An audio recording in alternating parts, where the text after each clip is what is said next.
When I opened the curtains in the morning, the new car I had seen the day before was not there. I immediately told my husband E, who was sleeping in the bedroom, that the car was missing and that I had to call the police. He then lazily rubbed his eyes in his futon, took a big bath, and said this without looking at me. "Oh, that one. I gave it to my sister. The name has already been changed." "Huh? What do you mean?" Ada, leaving me frozen, wrote a little anguish on his head with his finger. As if this incident was not a trivial matter. Wait a minute. That car was bought to send those kids who want to take the junior high school entrance exam to cram school. Why did you do that without asking me? It's a waste of money when we don't even know if they will pass the junior high school entrance exam. I bought the car for my daughter, but I was looking forward to the new car too, so I can't accept that I will have to give it up like this. Ada looked at me with ghostly eyes, said that if I have a problem, I will get a divorce, and brought me a divorce paper with his name written on it. Ada didn't say anything that would have further impacted me as I was silent, but he started to get ready for work without saying a word. He quickly left as if he was ignoring my feelings. What should I do? I was at a loss because I couldn't send him to cram school without a car. That night, Ada returned home in the evening for the first time in a long time. He said that work at the office had gone very smoothly, so he had come home early. He took off his jacket on the sofa, sat in a chair, and loosened his tie. "I'm back." He probably went to me, who was cooking today's meal in the kitchen, but I ignored him. The twin daughters looked up at Ada, stared at him, and said in unison, "Who are you?"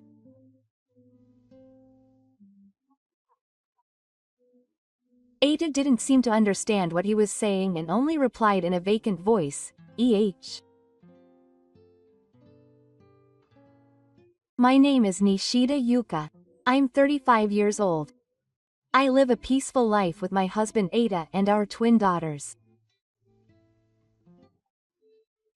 Ada and I were classmates in high school, and after we met again after becoming working adults, we started dating and got married at the age of 22. I think our relationship is bound by deep trust and love, with the memories of our youth as a backdrop.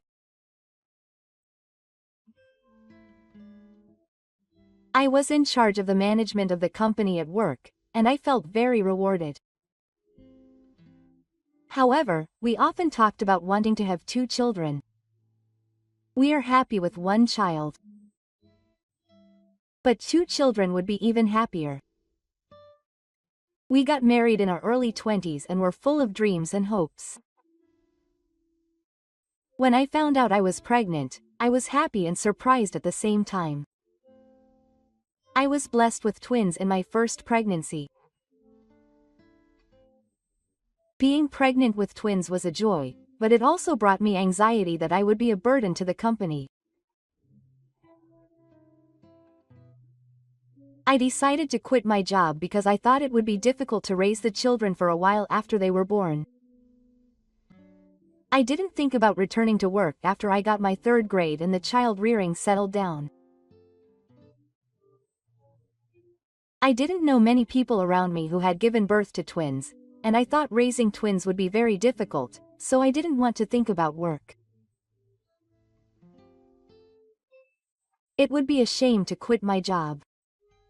Yuka was excellent at her job. But she has savings.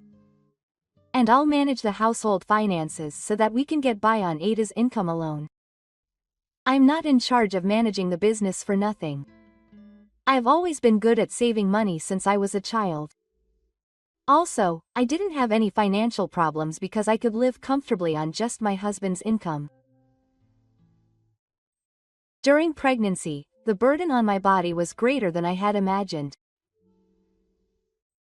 I was surprised at how fast my weight was increasing, and by the end of my pregnancy, I had gained about 20 kilograms. My stomach was so heavy that I had back pain, and I spent my days just watching TV on the sofa. I tried to lift my body to do some housework, but I got tired quickly. Maybe it was because my stomach was swollen. I had trouble breathing and I got out of breath quickly. That's how I was, but it helped me with the housework without complaining. I think it was his kindness and cooperation that helped me get through it. And finally, we became parents to twin sisters. I had always thought of the names, and on the day they were born, I named my eldest daughter Azu. I left the family first, and the twins left the family a while later. That's when I experienced the true difficulty of raising children. Having two babies also meant that I had twice as much to do. Although the days of night crying and crutches continued, A and I worked together to overcome the busyness. We shared the housework and struggled to raise the children, encouraging each other to do our best without even a moment to catch our breath. Although I was confused by this new experience, the joy of watching the twins grow was priceless. Ada said, "You're both doing well today," as she fed Momo with a bottle, and I smiled back at her, holding Azu, saying, "You really discover something new every day." Daily life was by no means easy, but being with my beloved husband and children made me feel fulfilled every day. However, the smiles of my twin children were my hope for the future, and every day was the beginning of a new adventure.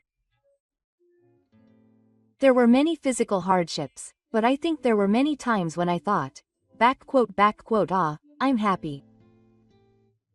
Although my parents and Ada's parents were visible, they lived far away, so I couldn't easily ask them for help. The reality that I had no one to rely on weighed heavily on my mind. Meanwhile, I remember that Ada's younger sister, Eriko-chan, lives nearby.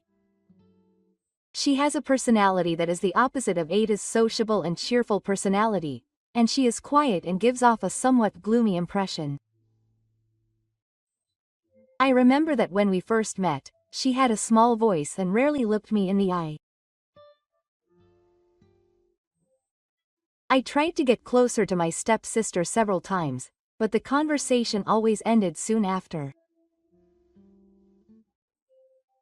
Even when I gave her a present on special occasions, she always gave me a cold attitude. If Ada or I get sick, we need someone to rely on, so how about asking Eriko-chan to help take care of the kids sometimes? Yes, I wonder. Ada thought for a moment about my sudden suggestion. Ada's nursing class is about to end, and the day of returning to work is approaching. I've been raising my child for half a year, and I've gotten used to it in many ways. Maybe because I've been so on my toes, neither Anna nor I have gotten sick, but I've always wanted some insurance in case something happens to make me sick. She lives alone and is busy with work. I feel bad asking her to do it. Besides, Yuka and Eriko don't seem to get along well. I understand. I thought Eriko might dislike me. I answered with a bitter smile. I only see Eriko once a year at the New Year's family gathering. We're not on bad terms, but we're not particularly good either. I felt bad about trying to get along with her because I wanted her to take care of my daughter, so I couldn't say anything more. I'm sure Ada doesn't contact her because she knows that I don't like Eriko. I'll be careful to wash my hands and gargle so I don't catch a cold. As the days went by, raising the twins became more and more difficult. Ada returned to work, and I continued to have to do the housework and childcare by myself. One night, while watching over the twins after putting them to bed, I thought about her again. I suddenly had the idea of contacting her, so I picked up my cell phone. A few minutes later, I decided to send her a message. Hello. How are you doing lately? If you don't mind, why don't you come over to my place? The twins have grown up, so I'd be happy if you could come over and play with them. My heart pounded as I pressed the send button. After a while, I received a reply from her. Hello. I'm doing well. Please let me come over to play. I felt a little relieved by her words, but I was still worried about how to interact with her. The next day, Eriko-chan is coming to my house, so I'll come over and visit her. She answered quietly and seemed a little nervous. The twins are taking a nap right now, so let's go for a bit. Yes, I see. She nodded, but the conversation was interrupted. I was also worried about how to proceed. I decided to ask her how work is going lately. Well, it's been busy. Especially because a new project has started, she replied, but there was silence after that. Raising twins must be hard. I couldn't help but feel relieved when she said this while looking at the children sleeping in their cribs. Yes. It's harder than I thought, but it's also fun. I'm really happy to see them grow up. She didn't respond to my words, but looked down in boredom and remained silent. I wonder if she really hates me? After that, the twins woke up and played with her in her own way. It's fine if Eriko thinks I'm not good for her. I sincerely hope that one day there will be at least one adult who will be on Momo and Azu's side. The days of being busy raising children continued, and before I knew it, the twins were in elementary school. From that time on, Ada started coming home later and going out alone more often on holidays. I spent less time with my children, and I was confused by the change. The house was noisy and lively, but my husband's presence felt somehow distant. Daddy, are you coming home today?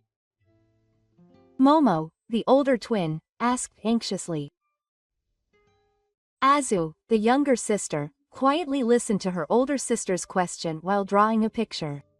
I felt my heart tighten as I watched the two of them. They seemed to be getting lonely without their father. No matter how much I told them that I was busy and that we could meet later, I couldn't stop the sadness in their eyes. Ada always came home at midnight and left for work early in the morning. Although he said he was busy at work, he often smelled of alcohol, and I was starting to feel a little dissatisfied. He came home tired, and I told him many times that I wanted him to spend time with me sometimes, but he said that work was important now and wouldn't listen to me. Ada didn't change his mind, and the twins entered the 5th grade of elementary school. They must have grown up and started to have their own world. By this time, the twins had stopped saying anything about not having a father. I felt that their father's presence was fading in their hearts, and my heart ached. I was grateful to Ada for bringing money into the house, but at the same time, I couldn't talk to anyone about the sad feelings I had about my children. One day, during a school interview, I heard a surprising story. It seemed that the twins were interested in a private junior high school, and they excitedly said that they wanted to take the entrance exam for it. They both wanted to go to the same junior high school, and I wanted to express that feeling, but I remembered that their teacher told them that it would be a little difficult with their current grades, and my heart was heavy. They always encourage each other together, and smile, saying that if they work hard, they might be able to take the exam, but I felt anxious. Recently, the twins go out as soon as they get home. At first, I thought they were playing with friends at performances, but it seems they were looking for Naru and finally found him. Mom, does this cram school seem really good? When I heard Momo talk with shining eyes, I was happy and at the same time, mixed emotions flooded me. Momo explained the cram school while showing me the brochure, and in contrast, Azu nodded to her sister's opinion, but it seemed that Azumo could not hide her excitement. Private schools are expensive, and cram schools are difficult for two people. They couldn't express their worries about money, and when I showed them the name of the school, they cheerfully replied, "It's okay, I'll do my best." Seeing them, my desire to support their dreams grew stronger. In the end, all parents can give their children is to go. All right. Although we decided to send them to cram school, even if I walked, I would still be home at night. I was very worried about letting the elementary school girls go home alone at night. We only have one car at home, and my husband uses it to commute to work, so we don't have a car that can be used to pick them up and drop them off. When he came home in the middle of the night, looking tired as usual, I decided to take the plunge and consult with her. Isn't it okay for them to go to cram school as they like? But I'll use the car, so I can't reduce the cost. But I'm worried about letting the two of them go home alone at night. Is there anything we can do? Surely there are plenty of ways for Yuka to walk to pick them up, or something. When I started to say, Ada let out an exaggerated sigh. Then, Sagi, who was about to take a bath after throwing her jacket on the sofa in an annoying way, said without stopping, "If you don't like that, you should give up on cram school and the entrance exam." I was shocked by his words, and a quiet anger welled up inside me. I wanted to support what they wanted to do as much as possible because I had made my children feel lonely without a father. I was angry at my husband's attitude that seemed to thwart my wonderful dream of wanting to study and having a school I wanted to go to. But at the same time, I felt powerless. I knew that I could pay for the tuition fees for junior high school and private junior high school by using my husband's income and my savings. So I decided to buy a new car to take my children to school, using my retirement benefits from when I left my company and some of my savings. Since I had the chance, I had fun discussing with my children on the computer what kind of car would be best. I chose a small, round, cute car. I felt a little lighter in my heart, knowing that I could now send them to cram school without worry. With a new car, I wouldn't have to worry about walking home at night. I want to support my children in their pursuit of their dreams.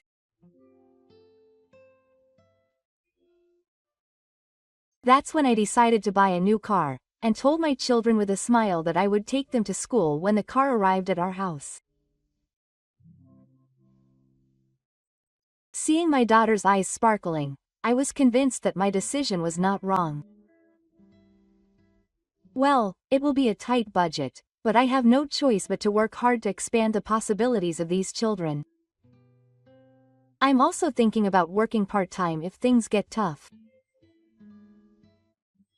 When I told Ada about buying a car, he said it was fine because he could cover the insurance and maintenance costs himself. I accepted his words, promised to cover those costs myself, and decided to buy the car in my husband's name. The cram school the twins found has a high success rate in the junior high school they wanted to go to, and the class format is tailored to each individual.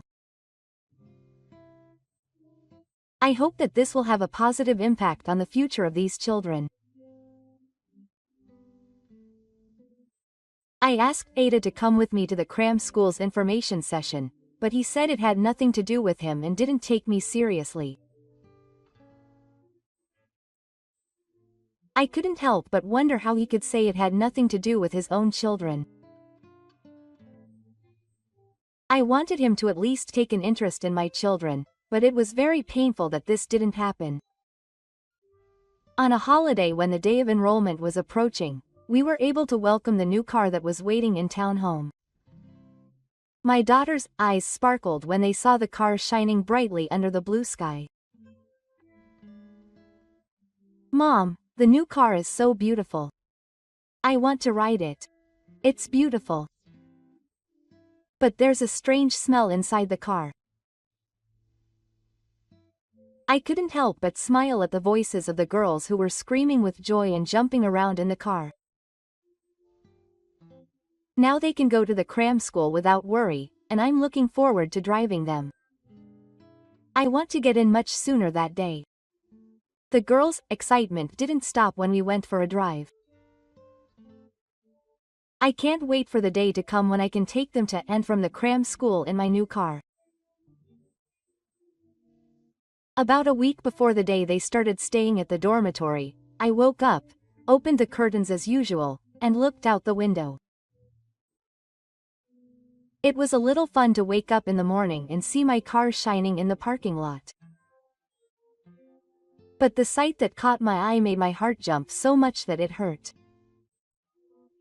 The car that was supposed to be there yesterday was not there. It was stolen. It's a lie. I called the police. I immediately told Ada, who was sleeping in the bedroom, that I had to call Ada because the car was not there. Then Ada was lazily rubbing her eyes in the futon, and without looking at me, she said this. "Ah, that's it. I gave it to Eriko. The name has already been changed." "Huh? What? What do you mean?" Ada's words left me speechless. I couldn't understand what had happened at all. Leaving me alone, frozen and saying nothing, Ada drew his head with his fingers in a slightly distressed manner. It turns out that the car Eriko had been wanting for a while was the same as the one he bought, and he happened to have time, so he came to pick it up in the middle of the night. Ada changed into his pajamas and started getting ready to go to work. As if this incident was not a minor issue at all. "Wait a minute. That car is the one I bought so that those kids could go to cram school. Why did you do it without asking me? I'm the older brother. It's only natural if your sister said she wanted it. And to you, Eriko is your younger sister too. It can't be helped." Ada was defiant as if he didn't understand what I was saying. Anger welled up inside me. Besides, it's a waste of money when we don't even know if they'll pass the junior high school entrance exam. I wanted to ask him if he really cares about his children, but I couldn't find the words. I never thought he would do something so outrageous. I bought this car for my daughter, but I was looking forward to the new car too, so I can't accept that I have to give it up like this. I must have looked sulky at that time. Ada looked at me with spiritual eyes, said that if I had a problem, I would get a divorce, and brought me a divorce paper with his name on it. Anger and sadness surged over me, and I was overwhelmed by his words. Ada didn't say anything to further my feelings, but he started to get ready for work without saying anything. He left quickly, as if he was ignoring my feelings. After he left the house, I was left behind and enveloped in an indescribable sense of emptiness. The joy of getting a new car disappeared in an instant, and my expectations for the future of my twin children turned to anxiety. My husband's indifference and spirituality weighed heavily on me, and the house was enveloped in silence. Tears ran down my cheeks as I muttered, "Why did this happen? What should I do?" I was sad that I couldn't send my children to cram school without a car. I wanted to do my best to support my daughters, but now I can't see the way, and only emptiness spreads. After a while, my two daughters wake up in a good mood and I can't smile and say hello. They notice something is wrong with me and worry about my health. Yes. Thank you. You know, Momo, Anzu, actually, I couldn't hide the fact that the car was gone from them, so I told them that my husband had done it and that it had become difficult for me to go to cram school. It hurts my heart to see their eyes widen in surprise and anxiety. I'm sorry. I wish I had thought of it sooner. All I can do is apologize to my daughters. How helpless. I see tears in their eyes, and they look like they're about to burst into tears. I myself was also emotional, and tears were about to spill. I always consulted my husband when I did something, no matter how much he didn't pay attention to me. But I was shocked that he gave the car to me without any explanation. I felt my heart grow cold towards him, who didn't care about my existence or my feelings. I knew from the bottom of my heart that I couldn't spend any more time with such a selfish person. But realistically, if I broke up with him, life would be tough. Still, I wasn't confident that I could love Ada. I thought it was strange for a parent to say this to my children, but I confessed that I was thinking of divorcing a mom. I don't think I can be with Dad anymore.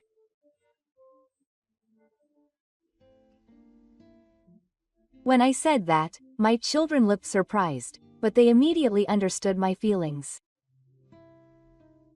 They saw me crying and feeling down, and encouraged and comforted me, and agreed to my divorce from Imam. It's okay. They said kind words to me, saying that we'll be together. After seeing my daughters off to school in the morning, with their backpacks on, I quietly made a decision. Are you okay because we'll be together?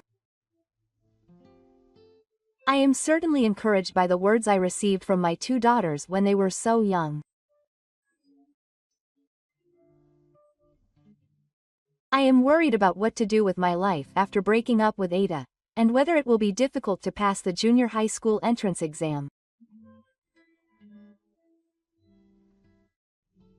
But I was convinced that if we continued our cold relationship, it would not have a good effect on the children. That day, I decided to sign the divorce papers that my husband left behind and submit them to the city hall. After I finished submitting them, I bought a can of coffee and drank it outside the store. This was good, wasn't it? I'm glad. This is good. No matter how I think about it, I don't feel like my actions were wrong. Maybe I haven't liked Ada for quite some time now.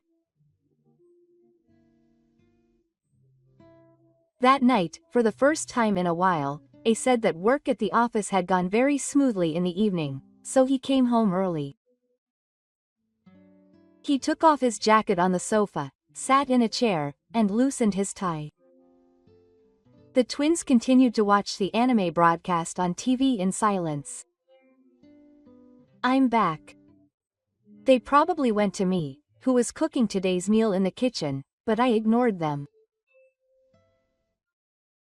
The twins looked up at Ada, stared at him, and said in unison, "Who are you?" Ada didn't seem to understand what he was saying, and could only reply, "Huh." A confused look appeared on his face, and he seemed to have no idea what was going on. "Well, I haven't been able to come home when they were awake lately.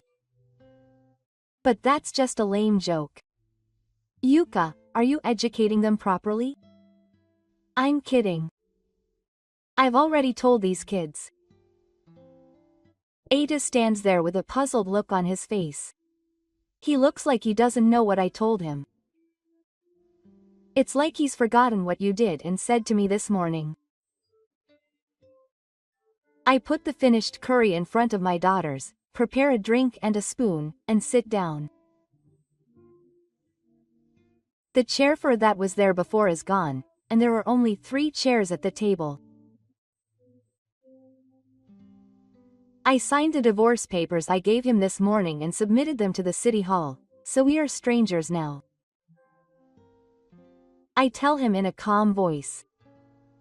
His face changes in an instant, and he looks surprised and anxious. Then he immediately looks into his daughters' faces and asks them if their mother told them to ignore him. The mature Zu holds his spoon in his hand, but Momomono expresses her opinion in a firm tone like an older sister. Pa hasn't been home all day. I can't see him on weekdays, and he doesn't play with me at all on weekends. I've been lonely for a long time. Why didn't you notice? Well, my dad was busy with work. Azu was silent for a while, and then she muttered, "I've always wanted to see you." She started crying. Seeing that, Ada couldn't say anything. Then, she couldn't believe that he had given away the car I had prepared without my permission. I was so happy that I was able to finish work early and go home, so don't treat me like this. Even though they saw their angry father, the twins were still in a stunned state and strongly declared that they would follow Mom, not Dad. Ada was even more surprised by his words and couldn't hide his impatience. He probably didn't think that I would really choose to divorce, and thought that by letting the divorce go to waste, I would do whatever he wanted. I could see that his hands were shaking. I continued eating without looking at him, who was speechless. I remembered the fun times as I threw the unsweetened curry into my mouth. Get out, get out. Right now, right now. Ada threw the jacket he had taken off at me. His face was red and he was breathing heavily, showing his anger. Dot. The voice echoed throughout the house, making my heart even colder. My daughters and I looked at each other and quietly stood up. We had been prepared to leave the house from the beginning. We quietly left the house with our luggage that we had already packed. Just as we went outside, a car stopped in front of the house. A woman got out of the car with the engine running and said, "Please take my daughter's luggage instead and get in." Yuka, please get in quickly. As soon as I got in the passenger seat with her driving, I made the call.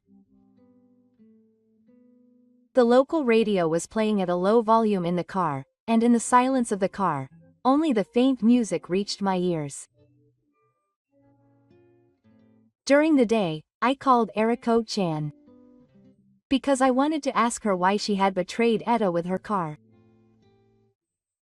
Over the phone, she said she didn't know anything about cars. I couldn't believe her words, so I decided to go to her house to check. She had bought an apartment and had pretty much memorized the location of the parking lot. My car must be there.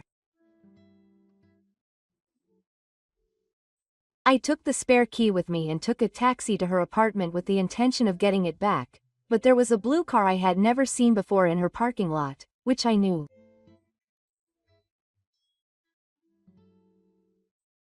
As I was just staring at the car, I was suddenly called out to Yuka-san from behind.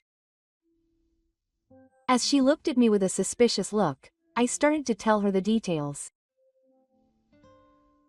Eriko said that she had just bought the blue car recently. Confusion grew inside me, as if Ada was saying something completely different.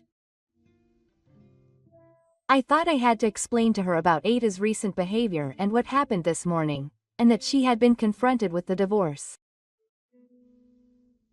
As I continued to talk, her expression became cloudier and cloudier as I listened to my words seriously.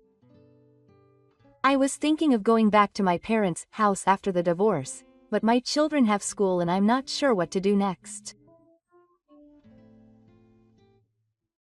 Eriko looked surprised and suggested that we talk in her room for now. Her house was very neat from the entrance, with few unnecessary things in the living room, and only a small potted plant by the window. She told me to take my futon out of the closet and sit down, so I sat down. I have an extra room, so why don't you all come to my house for now? Oh, I was very happy with that suggestion. I was surprised because I felt like she hated me or avoided me a little. I'm single and I bought an apartment, but I have a lot of extra rooms, so it's no problem if 3 more people live there. Are you sure? Of course it's okay. And I want to help too. She smiled a little shyly. That smile eased my anxiety a little. And now I'm in a car driven by Eriko, running out of my house and heading to the apartment with my children. It seems I misunderstood Eriko. I'm sorry. I'm very shy, so she stares ahead and opens her mouth while driving. She spoke a little shyly, but I could tell that her words were full of strong feelings. When I received a present from Yuka on my birthday before, I didn't know how to react to the happiness.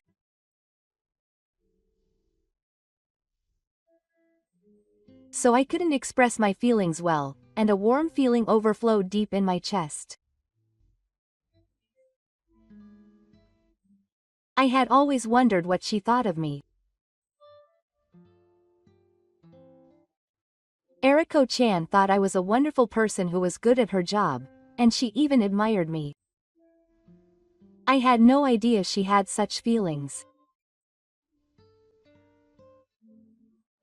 When her child was born, I had just started working and was busy with work, so I couldn't check on her, and I could see a little regret in her eyes.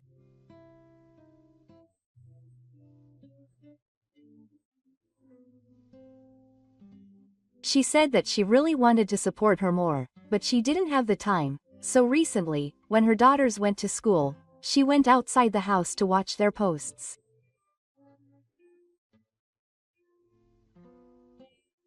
She had always been concerned about our lives. In a slightly somber atmosphere, Momo and Azu answered from the Kamibi seat. Eri-chan always says hello to me before going to school in the morning. I've always hoped that Yuka-san would notice, but I just couldn't say it, so she choked on her words. Her pure feelings touched my heart, and I felt embarrassed about the misunderstanding I had had up until now. When we arrived at the parking lot of the apartment building, the girls quickly got out of the car and ran to their apartment room. I didn't know, but my daughter and Eriko had been in contact for a long time, and I didn't like her, so my daughters kept it a secret. As I walked slowly with Eriko, who was carrying half of my luggage, I said sorry. I'm really sorry that I didn't like you because I didn't know you well. I don't mind at all. I thought, oh, she's really a kind girl. Single quote. I naturally smiled back at her smile. When we got to the room and said I'm sorry, Eriko offered us a hot drink. Then she said it in a gentle tone and asked me to leave it to her for now.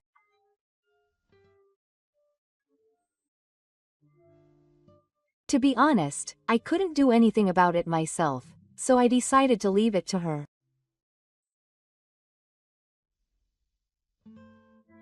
I'm thinking of asking her about the car again tomorrow.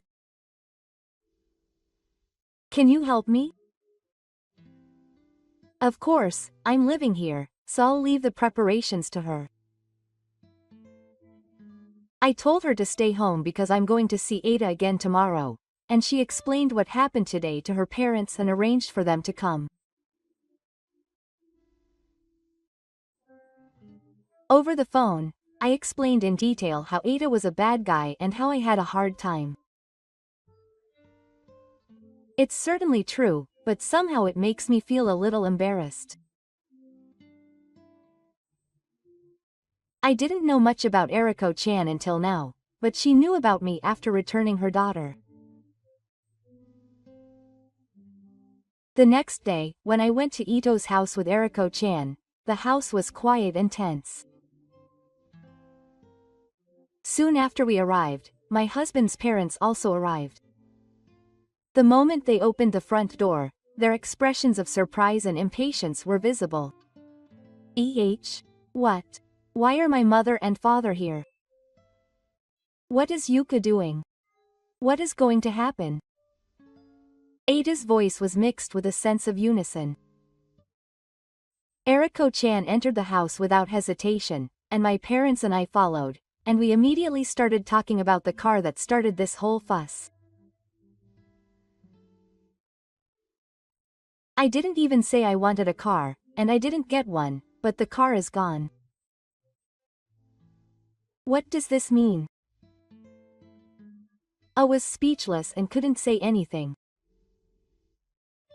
A's mother looked troubled and held her head, and A's father had his arms crossed and looked like he was about to yell at any moment. I was disappointed that he couldn't even come up with an excuse. He wouldn't say that it was stolen here, but I wonder what happened to that car. Actually, I found out that Yuka's car was being sold at a second-hand shop.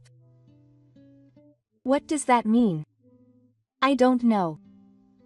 When I asked him, my husband denied it. He sold the car. I hung my head without thinking. Ada worked for a big company that everyone knows, and his salary was pretty good, so he should have had enough savings to put almost all of his bonuses into savings. Also, Ada has almost no hobbies, and the only time he spends money is when he goes out drinking with his colleagues, so he never thought of selling the car. He's been into horse racing and pachinko since he was in his 20s. This is a good opportunity, so I'll tell you what I know. Her husband's parents look surprised by her words. She revealed Ada's secrets one after another. It seems that the gambling he was into was mainly horse racing. When she told him that the amount of money he was addicted to was small at first, but gradually it grew, and the room became heavy in an instant. Her husband's face turned pale, and it was clear that he was getting more and more anxious. No, no, no. Well, it's true that he did do horse racing and stuff, but that's fine. He's not playing within his means. But didn't he have no choice but to sell his car at a discount? Ada's response to her question is stumped. When he was married off, it seems that he told his parents that he was going to buy a present for his sister and that they should all chip in to buy it, because it would be suspicious if he said he didn't have the money. This made his parents furious. Up until now, he had been giving her money almost every year, but it was revealed that he was giving her gifts that were completely out of line with the amount.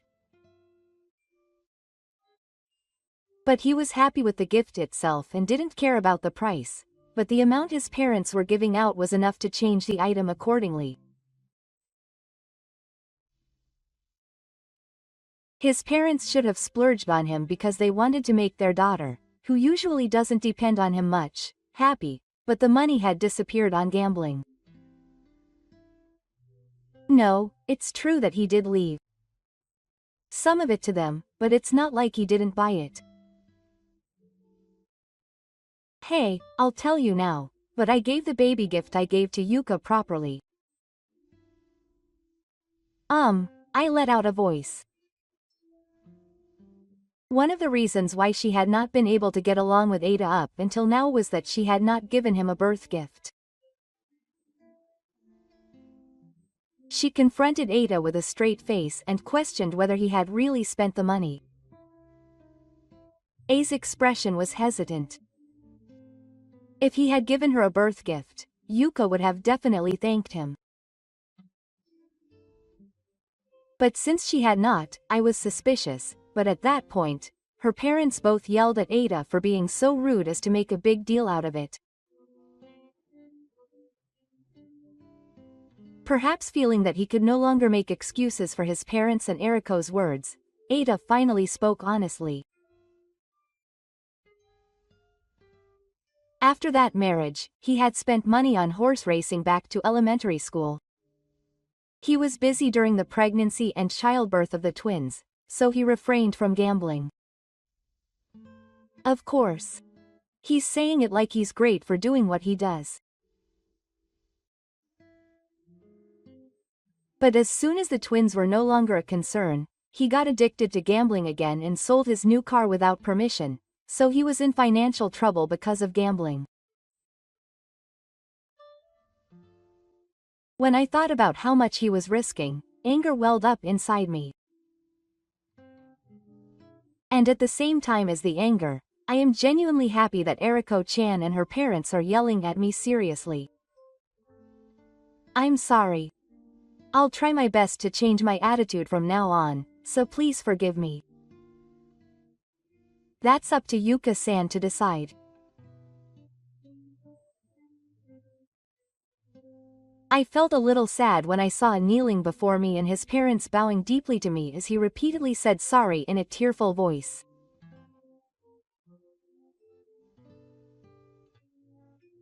I have to forgive him here. I have to tell him that I'll work hard from now on and make an effort to become a family like before.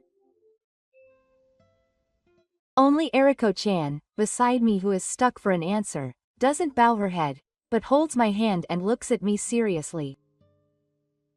Yuka-san, there's no need to forgive. But if it were possible, I would like to be on the side of those children even after I divorce this hopeless person. After saying that, she also bowed her head in front of me. I can never forgive the fact that my children felt lonely because of my husband's gambling. So I declared that I would like to get a divorce, and there was a long silence. Ada's parents were furious at his selfish behavior and made him promise to provide me with a new car and pay child support in full. The house we had been living in was in Ada's parents' name, but in order to avoid changing the twins' living environment when we divorced, I decided to take the house. My parents-in-law worked to ensure that I would not lose out in terms of alimony and property division.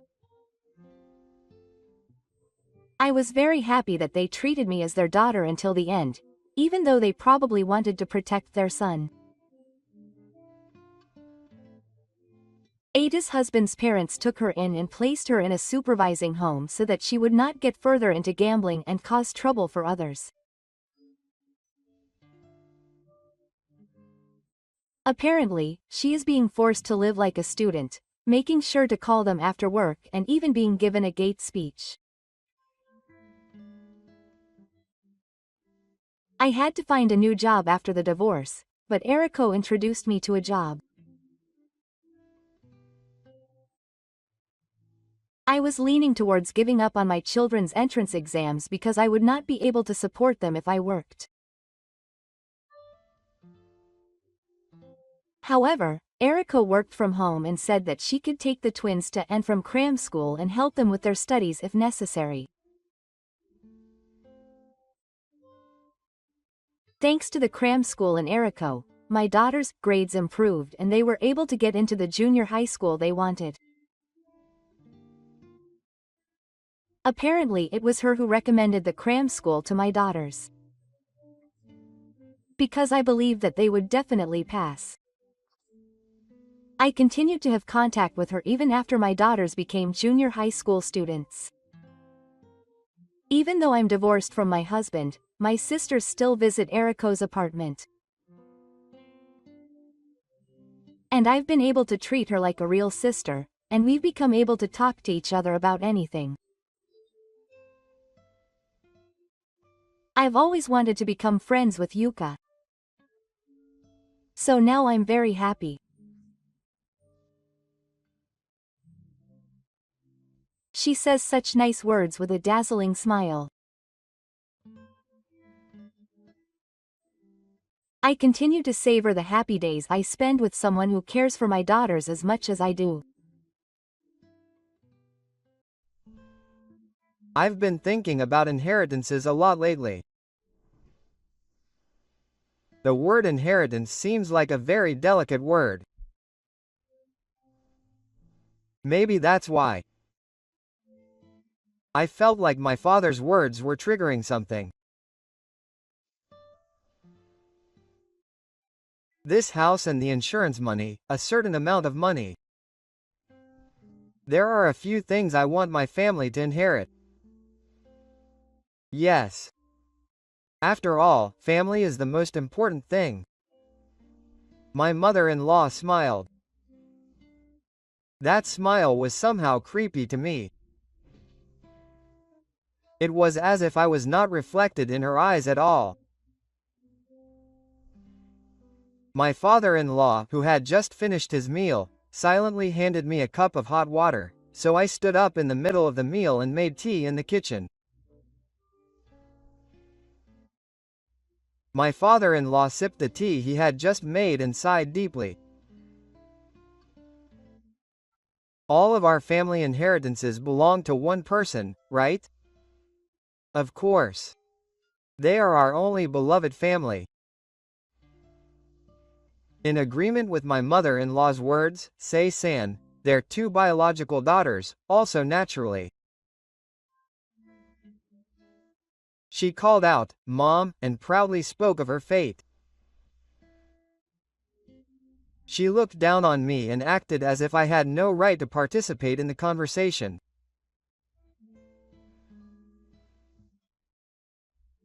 She probably doesn't understand how much I've done for this house.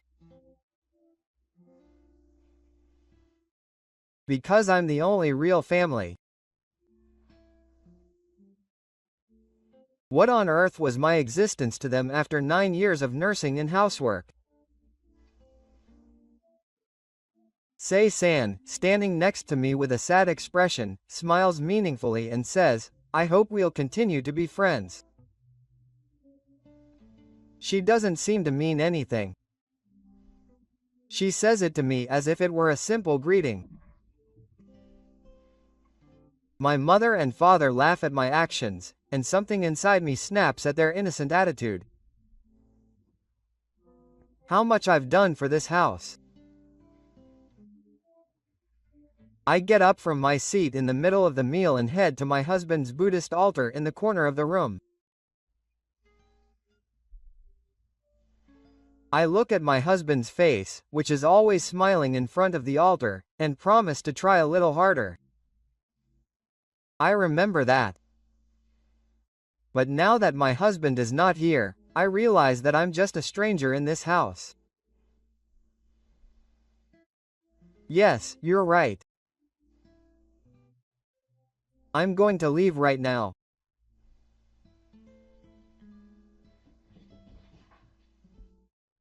My name is Yamamoto. I married my husband, Akira, when I was 29 years old. We were classmates in high school and spent a long time together, and finally tied the knot after 15 years. Before we sat down, many mutual friends asked us if we were still not married. The reason we couldn't get married was because his father was sick and needed care. If we got married, we might have to care for my father-in-law. He must have been more concerned about that than I was. He was a loved one. Maybe he didn't want me to care for him. But I couldn't abandon my real father. That's why we couldn't get married. So I decided to wait until we found an answer that we could both agree on. I'm sure both he and I were afraid to make a decision. I didn't want to break up with him because of the care, and he didn't want me to have a hard time by having me care for him. He proposed to me in front of the misogi. I'm sorry. I might cause you trouble because of my father. But I can't be the only one to be happy by ignoring my father and my family. Is that a proposal? After declaring that you'll make me suffer?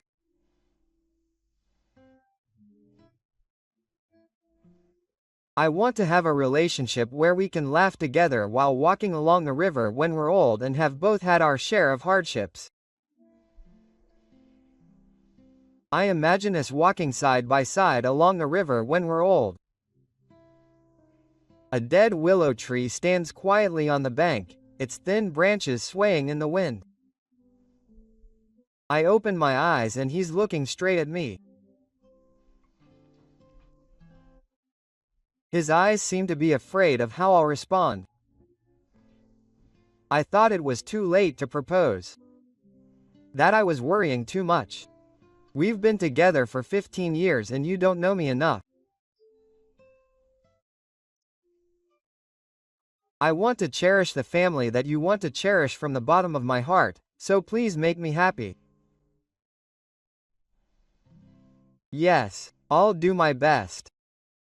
I'll do my best to make you happy so that you don't run away. I won't run away, he said, laughing, and tears welled up in his eyes. That's right. I won't run away. If he cherishes his family, I'll cherish his family too. That's what I love from my heart. Soon after we got married, we started living together at his parents' house. My parents and my stepmother Sei-san live in that house, and they always treat me kindly and look up to me like a real sister. Neither my mother nor I have been able to take care of my father, so let's do our best together from now on. I couldn't help but find it cute that she tried to close the distance between us and look after me like an older sister. My stepmother Ko-san and Sei-san are both small and lamented that they could never take care of my father well no matter how long they stood. I was quite dexterous and confident in my physical strength, so with Akira's help, I was able to balance my daily life and caregiving. Thank you always. I'm always sorry. Ah always thanked me with a sad face and apologized. My mother and Sei-san also praised and appreciated my housework and caregiving. It was a very difficult day, but it was fulfilling and I was happy. However, those faintly happy days did not last very long. 3 years after getting married, Ah-san died. The day after a heavy rain, there was a traffic accident on the way to work. I guess the tires skidded on the frozen road. A big accident, a head-on collision with an oncoming vehicle. It was a normal day until I got a call from the company before noon saying that it wasn't at work. What should I have for dinner tonight? Thinking about this, I went out for a walk, careful of the snowy road.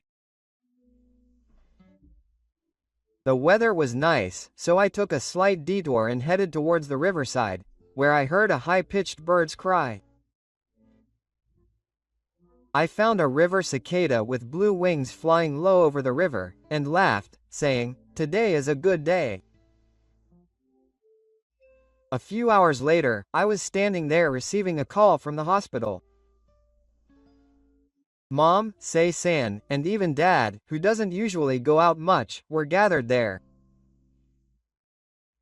I asked him to confirm the last moments of Akira, who had taken his last breath in the hospital. Are there any words as cruel as that? I was just speechless, looking at his cold face, not waking up. Mom and Sei-san had been crying the whole time. Dad was silently kneeling there, his forehead buried in the floor, and crying out. I kept asking why, not to anyone in particular. I just kept screaming, wanting it to come back, wanting her to come back. No, I don't want this. I don't want this. Please. Meet me in a dream and wake me up quickly. I don't care what others think. I kept shouting without caring at all. I wished this reality was just a dream, but my memories from the accident to the funeral were vague, and the words that reached my colorless eyes lost their meaning.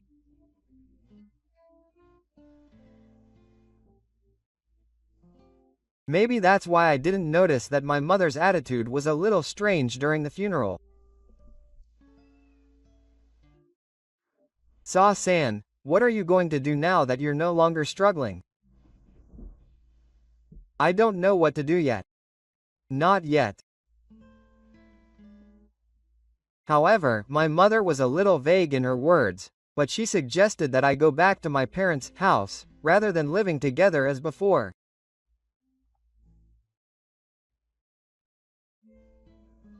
Before I could understand whether that was my mother's kindness or not, I wanted to continue being with that family.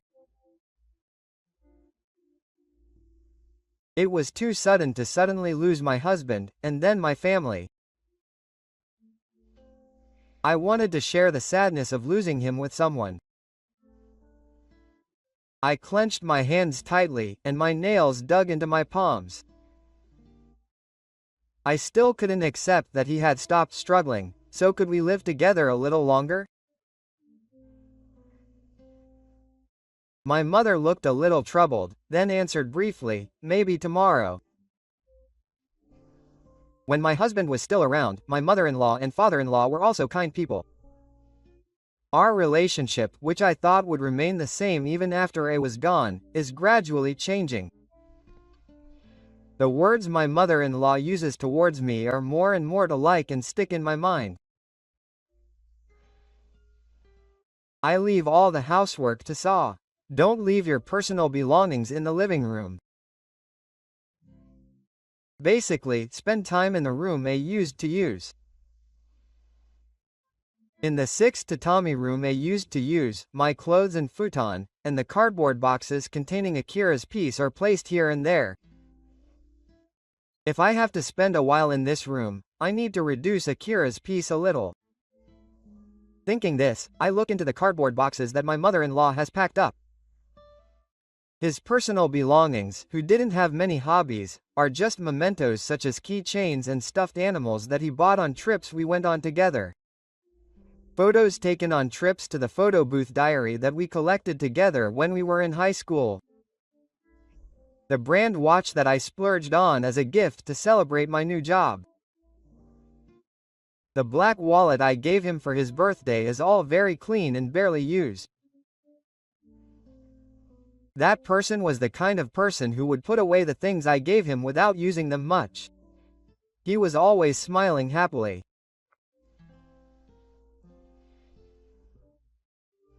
Why did he keep them so clean and cherished? I cry when I see his personal belongings. I won't open it for a while until I've sorted out my feelings. I put his other half in the closet and close it. I hope that one day when my feelings calm down, I'll be able to laugh and miss everything, and so many years have passed since then. I feel like the 9 years since he passed away are too long to say that it has passed in the blink of an eye. For 9 years, I supported my family desperately, hardly going back to my parents' house. One night, after my mother and Sei-san each went to their own rooms, it felt like I was the only one left in the house. After carrying the dishes in the kitchen and putting the dishes back on the shelf, I applied lotion to my washed face and looked in the mirror. Did I look so tired? My father's snoring echoes low. It was as if it was cleaning up the roughness in my heart. I sat in front of the Buddhist altar in the corner of the living room and looked at a photo of my husband, and his gentle smile came to mind. At that time, my mother and Sei-san should have accepted me as a family member, but now they seem like completely different people. Since he passed away, the house has been cold and I am treated as just a convenient fire government. But so much time has passed that I don't know what to do about this situation. I cover my face with both hands and plead with my husband in my heart to help me, but there is no response. The housework and caregiving that were forced upon me seemed like my duty. Even when I was bedridden with a cold, my mother-in-law mercilessly obliged me to do the housework. If you don't do it, who will? Those words are burned into my ears. I also had a fever, and when I took my temperature, it was quite high.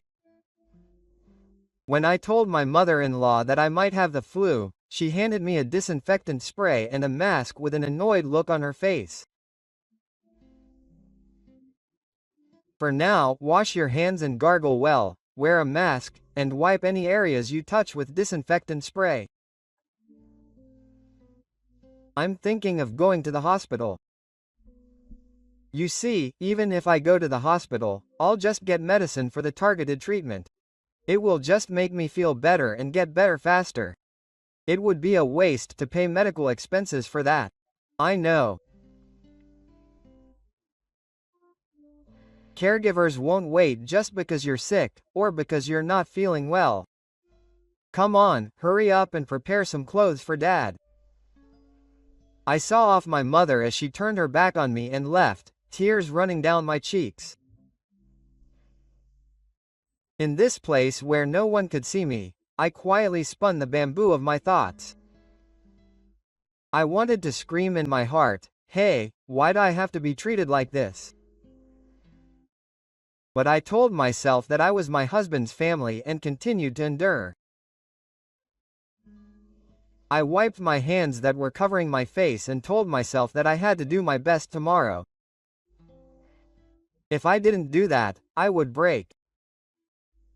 I tried to light a small light of hope inside me as I quietly folded my hands in front of the Buddhist altar. Remembering the warmth of when my husband was around, I was determined to take another step forward and overcome tomorrow. The next day at the dinner table, it was the same as usual. The table was lined with dishes that I had made with great care, and the fragrant aroma was in the air. However, my heart was heavy and I could feel my father-in-law's nature whether I liked it or not. My father-in-law's tastes are very difficult. He has some minerals, but depending on his mood that day, he might dislike them, and I was able to tell by his expression when he saw the food I served him. Dad doesn't seem to like the food I made today.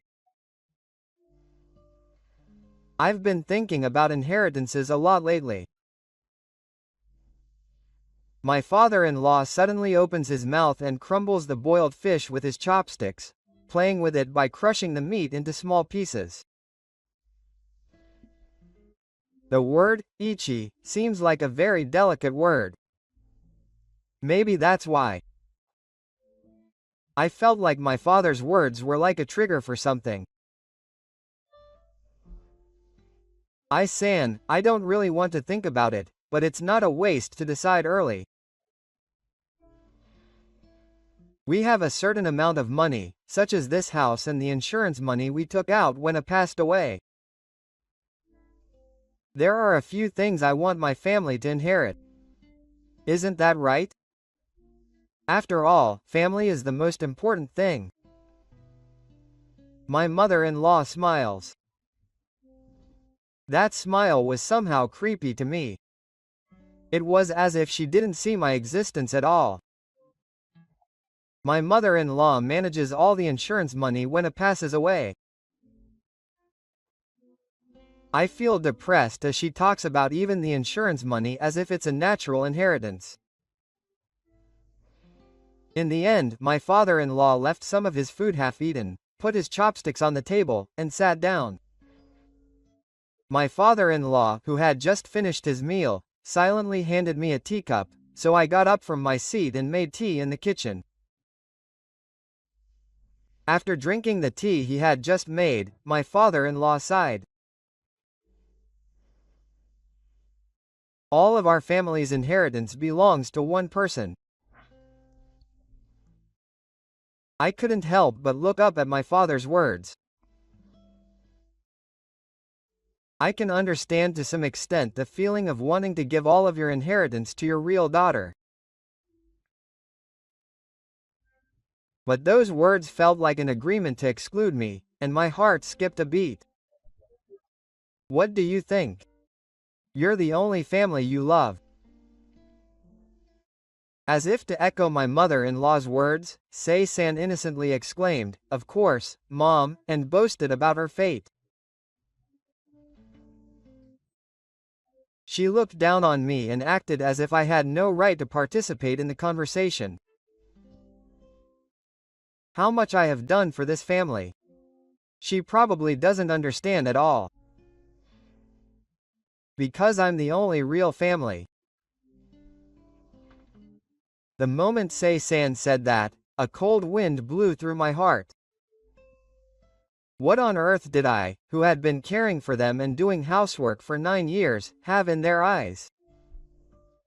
Sei-san, standing next to me with a blank look on her face, smiles meaningfully and says, "I hope we can continue to be friends." She doesn't seem to mean anything. She says it to me as if it were a simple greeting. Mom and Dad laugh at my actions. Something inside me snaps at their innocent attitude. How much I have dedicated myself to this house. No, the love inside me has disappeared so much that I no longer feel the desire to explain it. I get up from my seat in the middle of the meal and head to my husband's Buddhist altar in the corner of the room. I remember the night I swore to try harder, looking at my husband's face, which is always smiling in front of the Buddhist altar. But now that my husband is not here, I realize that I am just a stranger in this house. My head hurts and my eyes get hot, but I can't shed tears here. Staring at the Buddhist altar and turning my back to those who are not family, I say with a trembling voice, "Yes, you're right. I'm a stranger, so I'm leaving right now." Mom and Sachi looked shocked, but they seemed to think I was joking. But when they looked back at me, they were speechless when they saw my determination. The expectations I had built up for my family for 10 years collapsed without a sound. I ran into my room, apologizing to my husband in my head, "I'm sorry, I've reached my limit." In the dimly lit room, I quickly packed my things. My heart was filled with impatience and determination, but my hands were not moving forward very much. As I was packing my clothes and daily necessities in the hope of getting out of this house as soon as possible, an unpleasant voice rang out from behind me. "Wait a minute. If you leave the house, who on earth is going to do the housework?" It reached my ears as if it was coming from somewhere. I turned around and Mom was staring at me with sharp eyes. "You guys should do the housework yourself, right?" I retorted, expecting her to be calm, but in reality, anxiety was simmering inside me. Behind my mother-in-law, my father-in-law raised his voice. "Stay calm. Who's going to take care of me when you're gone? I wonder what would have happened if you hadn't been there when I was bedridden." Key's words are cold, as if he treats me as a tool.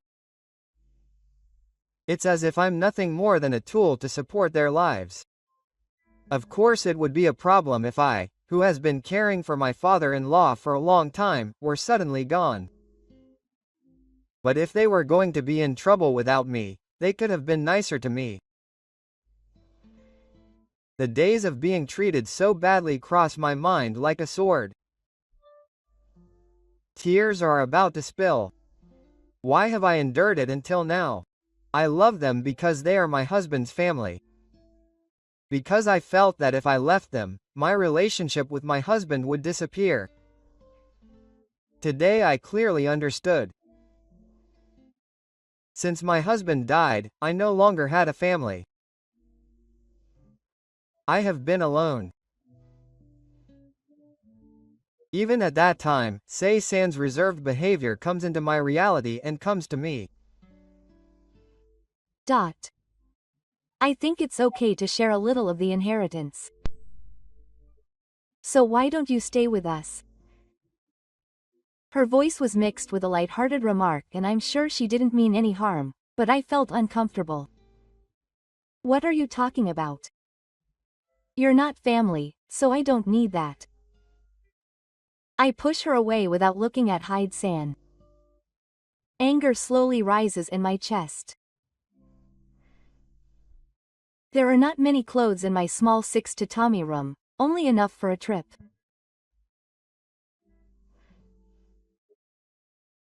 I should have lived in this room for 9 years, but there are almost no items that remind me of 10 years. I met my mother's gaze as she silently stared at me and asked her in a strong tone. Have you ever thought about who would take care of your father if I wasn't here? That was your job. Don't get angry over something so trivial, make it up later. Care is something that families do. But I'm not a family anymore. The air in the room freezes with my words. Seeing my mother and Sa's faces twitch and at a loss for words, I felt a little satisfaction in my heart. I will give you all of that inheritance. But I'm not a fire government official or a food user. I said this to drive the nail into my coffin, and returned to packing my luggage again. I remained silent, feeling the gaze of the deceased family members on my back, and I shook myself up. I kept repeating to myself that if I could leave this house, I would never be at the mercy of their lives again. I am leaving this place to carve out my own future. At the entrance to my room, Sei-san silently watches over me. She has been doing this for so long that I became suspicious and called out to her without thinking. What is it? Yes. Don't worry about it. Just watching. I wondered what I should really do if Sei-san left the house.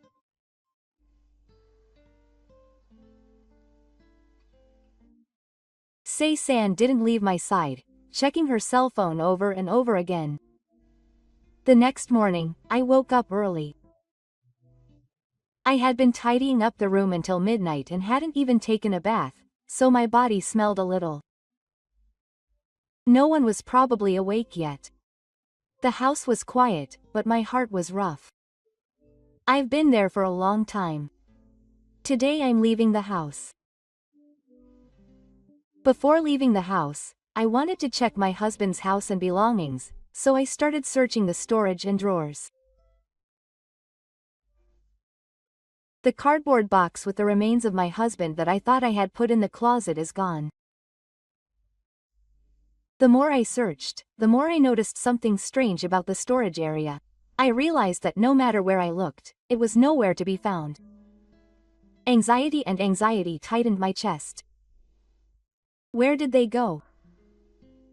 I decided to look for them to ask my mother-in-law and Sei-san while whispering to myself.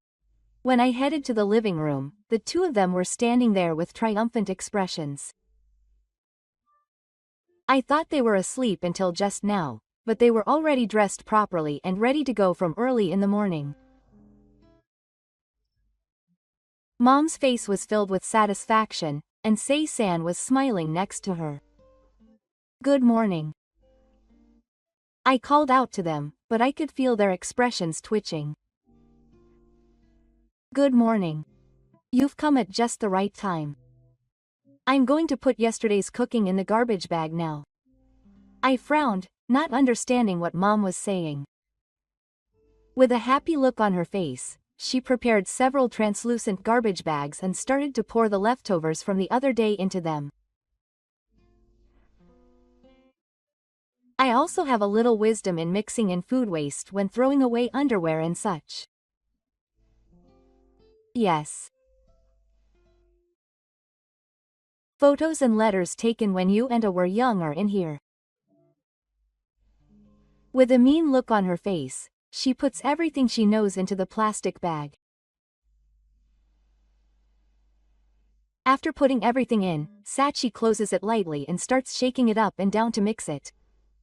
I thought she was joking. But the photo of me and her was slightly visible through the translucent plastic bag. The dazzling smile we took together was getting dirty. Also, you see, I actually got rid of that luggage too. What are you talking about? My voice trembled without thinking. Sachi continued to talk happily while showing me the receipt from the recycle shop. See, I'm leaving the house, so I sold off the things I don't need. I finally sorted out my valuables. Her voice was mixed with a cold laugh. At that moment, my blood ran cold.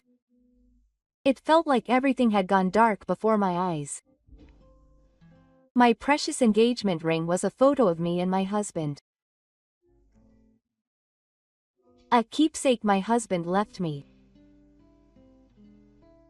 I kept it in the closet until one day I felt nostalgic about everything. My memories had disappeared, right out of reach. I reached for the plastic bag full of trash, and said, "Wait a minute." I screamed without thinking. That ring is special to me. The photo is also a precious memory. I can do whatever I want without you. You're leaving, so it doesn't matter anymore. Sei-san, the mother who said it coldly, looked into my face several times as if she was enjoying my reaction. But I've already sold it, so there's no way I can get it back. Her innocent laugh sounded like a common insult to me.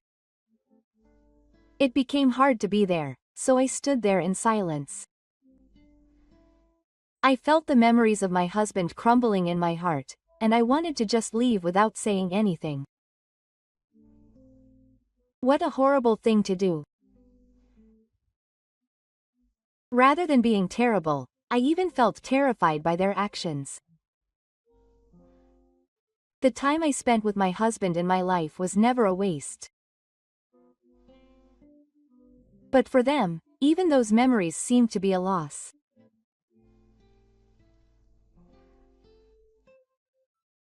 I have to get ready to leave, I muttered, and went back to packing my things to get myself up.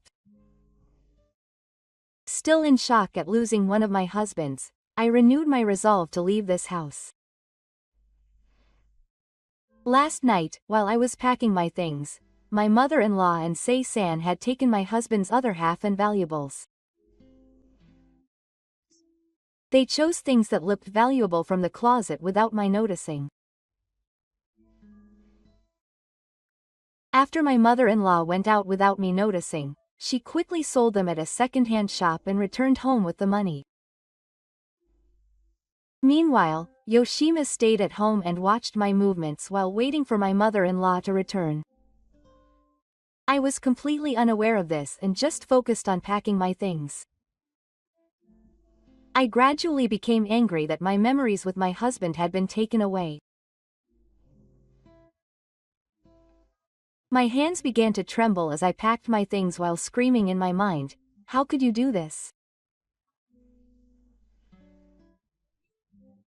Hey, I sold that ring at the second-hand shop for a pretty good price." "How much?" "Oh, the price of gold has risen after all." Hey. Now, look at this price. Isn't it more expensive than when I bought it? By the way, this money belongs to the family, so I can't give it to you." The sight of her proudly telling me the amount while tapping me lightly fueled my anger even more. My emotions exceeded my limits and I looked up and looked back. I stopped the urge to jump at her just before I could and stopped my movements in an unnatural position. My mother-in-law and Yoshima had a stunned look on their faces, as if they had not expected my reaction at all. I quietly checked my belongings and decided to take only what I needed. Finally, I stared coldly at my mother-in-law and opened my mouth. "What you have done is destroying our bond." Those words just spilled out of my heart. Whatever I have been thinking for the past 9 years, even when times were tough, I have endured thinking of my husband. No matter how badly I have been treated, I thought of them as family. I convinced myself that they were my husband's family. If I go back to the recycle shop and apologize now, maybe I can get one back. What will you do? Just apologize quickly. Understand your position clearly. You are no longer family or anything. Don't get involved with me. When I spit out with a heavy breath, my mother-in-law and in-law's faces changed, and I saw them trying to make a deal. I no longer felt any emotion when I saw them. In my heart, I felt that their actions were already meaningless and had nothing to do with me. Wait, are you really leaving the house? What should I do about taking care of my father? Stop messing around and prepare breakfast. Hey, I turned my back on them and left the house, ignoring the cries of the mothers. The air outside was surprisingly fresh and lightened my heart little by little. I decided to strongly believe that even if my memories with my husband were erased, no one could take away my future life. I tried to walk to the station, but before that, I walked along the riverside path that I always walked with my husband. This river has not changed since the first time I walked along this path with my husband when I was in high school. The path has been maintained and cleaned up, but the big willow planted there has always been there. We could not have become a relationship where we could laugh together while walking along the river, having suffered each other's hardships when we grew old. There is no way I can laugh about the hardships I once suffered if I run away from that house with such feelings. I am walking alone along the deserted river. I am lonely and sad, and the tears will not stop. When I returned to my parents' house, my mother welcomed me with tears in her eyes, even though she had an angry look on her face. I had told my mother everything about the situation, and she embraced me with understanding. I felt a tightness in my chest. I felt that I could spend a truly relaxing time in this warm space for the first time in a long time. On the table were warm dishes that my mother had made with love. I had been doing housework and caring for my father for a long time, but when I saw my mother say this, tears came to my eyes. My mother's kindness warmed my heart. However, that comfort did not last long. My mother-in-law and Sei-san had not given up on me. My mother-in-law, who realized how difficult it was to care for my father-in-law, immediately used her relatives to pressure me to come back. She was upset that I was ungrateful, and contacted my parents' house many times, but my mother did not lose her composure. A few days later, my mother-in-law came to visit me in person. I never expected my mother to come in person, and I was shocked to see her with tears in her eyes at the front door. Her hair was messy and her skin was rough. She looked up at me with bloodied eyes and a forced smile. "Oh, Sa-san, please. Caring for my father-in-law is too hard without you. I can't do it alone."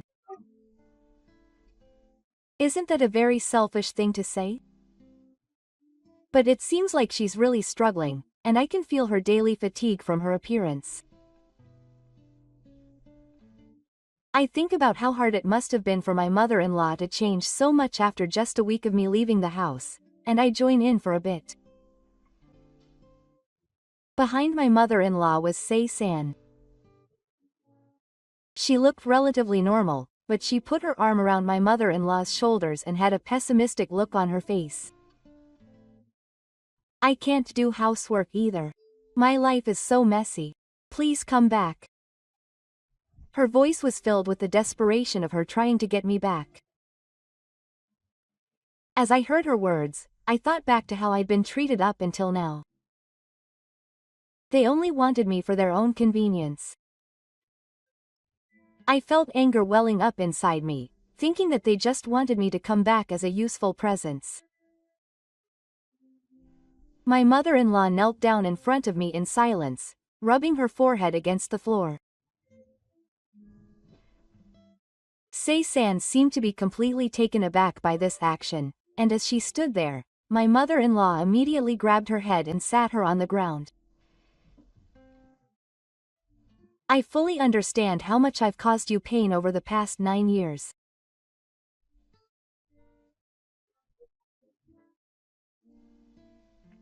So please come back. I already know why you guys are trying to call me back.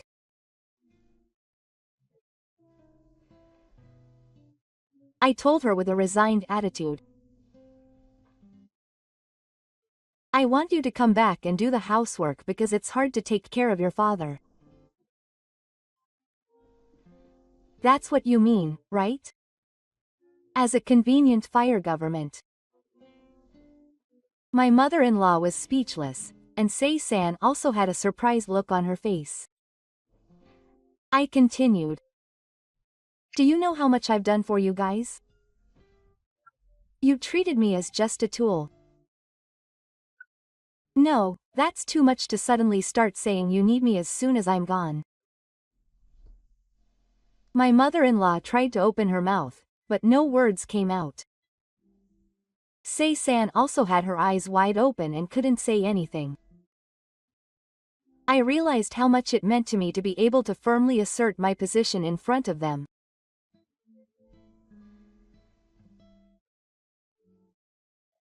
Do you think you've forgotten that you treated me as a useful existence?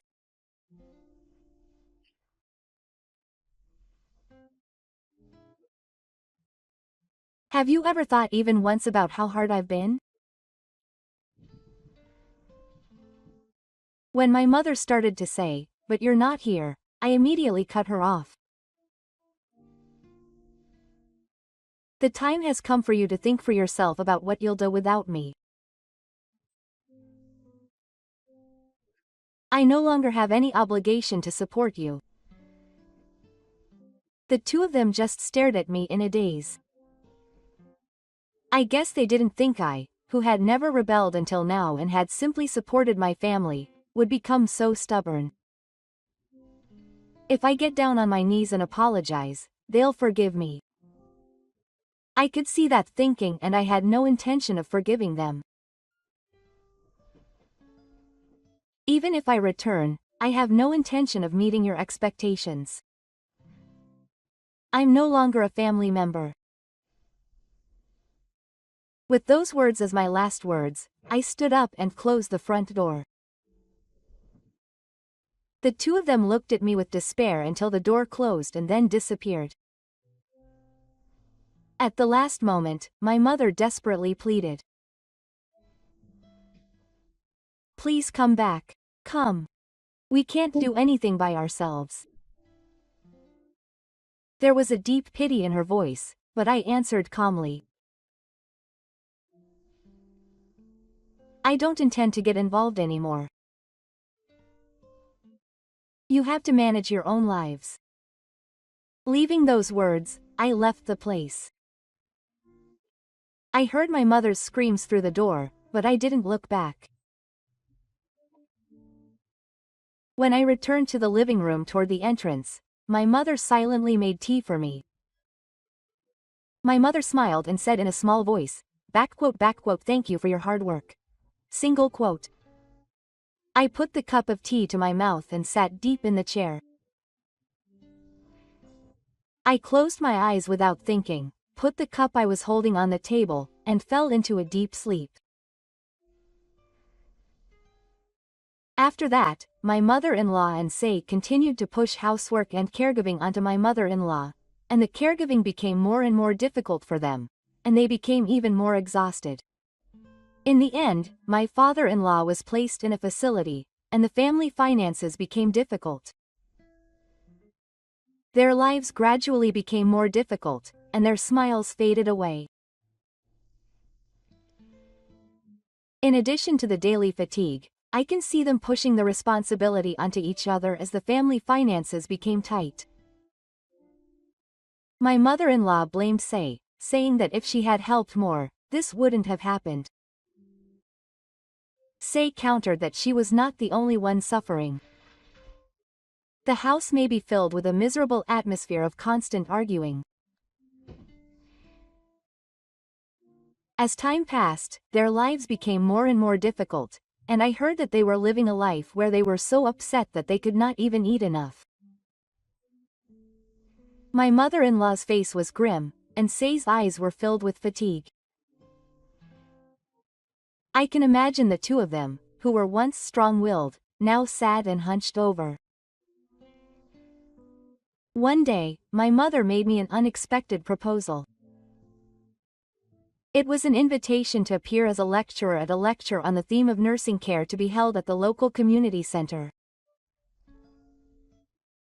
Apparently, an acquaintance of my mother had heard that I had supported the family of my late husband for 9 years and asked me to talk about that experience. My mother said with a sad face that it was okay if it was painful to remember. Yes. I would definitely like to accept the offer. But there is one condition. I knew that the local community center holds seminars on various themes once a month. But I never thought that I would be in the men's area as a lecturer at that lecture. The seats in the spacious community center. My parents are sitting in the front. Guided by a man in my line of sight, I stopped in front of the microphone in the men's area, suppressing my nervousness. I look around at the people who have gathered to listen to my talk. I decided to invite my mother-in-law and Sei-san as a condition for attending this lecture. The two of them are hunched over at the back of the seats and staring at me. I found them, so I brought my mouth close to the microphone and started speaking as if I was talking to them.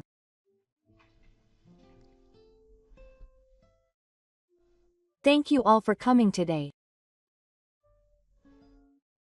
I would like to talk about my 9 years of experience in nursing care. I quietly bowed my head and was greeted with warm applause and smiles. I took a steady breath and began to speak as if looking into the distance. My father-in-law was sick and needed nursing care from the time I married my husband. At first, I thought it was the family's responsibility, so I tried to support him with all my might. But gradually, I began to feel lonely. The venue was quiet, and my mother-in-law and Sei-san huddled together in the back. Nursing care is really hard. You have to be constantly on your guard, both physically and mentally, and there were days when you couldn't take care of yourself because you were busy with fires and nursing care. I heard nods from the participants as I said my words. Because the days are endless, and the days without mature water are so exhausting. It's strange that a day feels like it ends late, but a year feels fast. And it must be even more difficult if your family doesn't understand. I was also bombarded with the words, "It's only natural because your family," by my mother-in-law many times.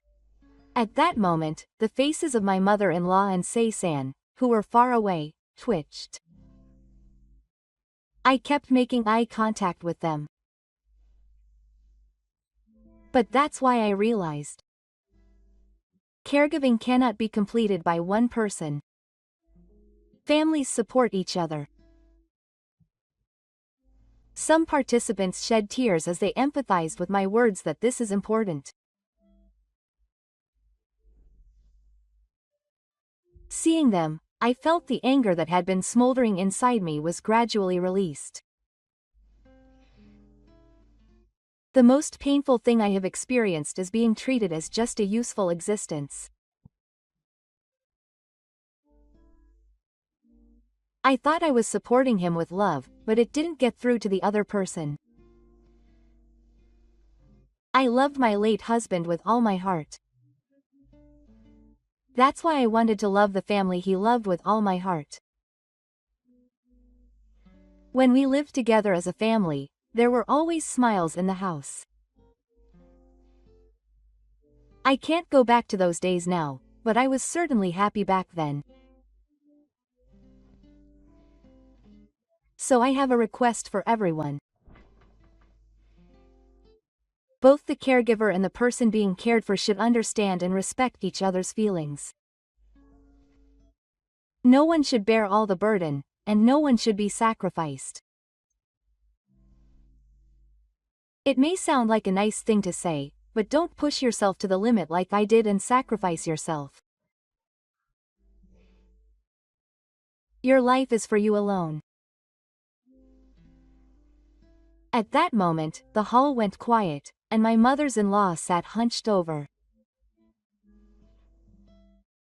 I took a deep breath and said the last word.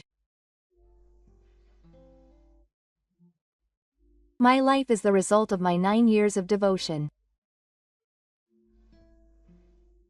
From now on, I will live for myself. I was filled with satisfaction as the applause rang out. It was a very difficult 9 years, but my feelings now may be a source of emotional support for someone. There are many people in the world who are suffering from caregiving and other issues. You are not alone to those people. I want to be the person who can tell them that I understand their feelings. The events of the past will become lessons for me and shape my future. On the other side of the muffled applause, I could see my mother-in-law groaning and crying.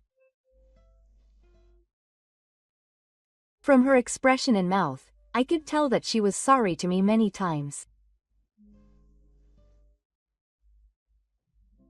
Sei-san continued to bow her head painfully while holding her mother-in-law's shoulders next to me. I don't think I can forgive them now.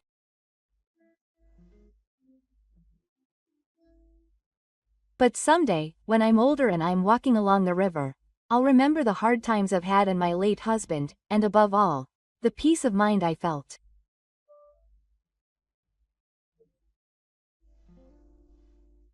I close my eyes as applause rings out. I am no longer bound by the past. I decide to live my life from now on. When I open my eyes, a new life is about to begin.